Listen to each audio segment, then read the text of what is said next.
সুপ্রিয় দর্শক, আসসালামু আলাইকুম। জীবনের গল্পে আপনাদের স্বাগতম। ক্যামেরার সামনে দাঁড়িয়ে আছে এই মুহূর্তে একটি বোন। আমরা শুনবো তারই জীবনের গল্প। আসসালামু আলাইকুম আপু, কেমন আছেন আপনি? ওয়ালাইকুম আসসালাম। আলহামদুলিল্লাহ ভাই, ভালো আছি। ভালো আছেন আপু? আপনার নাম কি, কোথা থেকে এসেছেন? আমার নাম হচ্ছে আঁচল, আমি কুমিল্লা থেকে এসেছি। আপনি কুমিল্লা থেকে এসেছেন। আপু, আপনার বয়স কত? আমার বয়স 23 বছর। 23 বছর বয়স। আপনার ফ্যামিলিতে কে কে আছে? ফ্যামিলিতে আমার মা আছে আর আমি। আপনার আমার একটা বাবা বোন নেই? আছে। হ্যাঁ, আমার একটা বোন আছে। আপনার বোন আছে। আপনার বাবা কি হয়েছে? আমার বাবা যখন আমার 3.5 বছর তখন মারা গেছে। আপনার 3.5 বছর বয়সে বাবাকে হারিয়েছেন।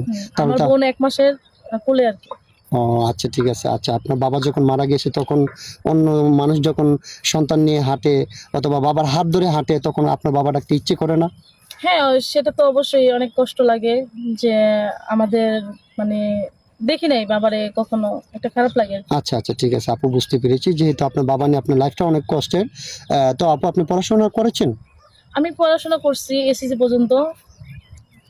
আমি এসএসসি? হ্যাঁ, মানে ইন্টারে ভর্তি হইতে পারিনি আর কি, অভাবের কারণে। বুঝতে মানে পেরেছি। মার ইনকামে শুধু চলে, তো ও কষ্ট হয়ে যায় আর কি।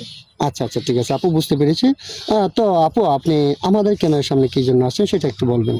আপনাদের ক্যামেরার সামনে আসছি কারণ আমি তো গরিব ঘরের মেয়ে। জি। এখন আমি তো নিজে, আমার বড় ভাই নাই, বাবা নাই।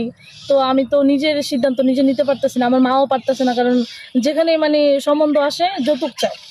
আচ্ছা যৌতুক আচ্ছা, ছাড়া ঠিক আছে, মানে বুঝতে কোনো পেরেছি। নেই। যেহেতু আপনার বাবা নেই, আপনার মা কাম করে, আপনার আম্মু কি করে?